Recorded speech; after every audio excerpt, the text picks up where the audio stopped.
Here is how to reduce your iPad's heat. First, you need to avoid the direct sunlight. Direct sunlight significantly increases your iPad's temperature, so keep your iPad in shade to prevent overheating.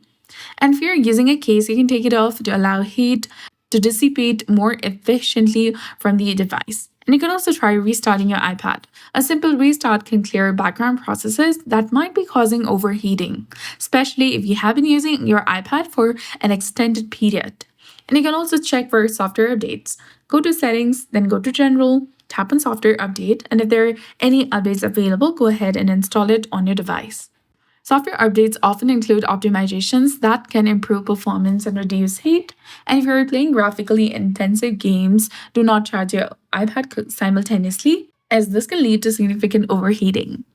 And apps like video editors or note-taking apps can be very demanding. If you use them extensively, take breaks to prevent your iPad from overheating, and also use low power mode. Occasionally, using the low power mode can reduce your iPad's workload and help maintain its temperature. You can go to Battery, scroll down, and toggle the switch for low power mode option, and you'll be done.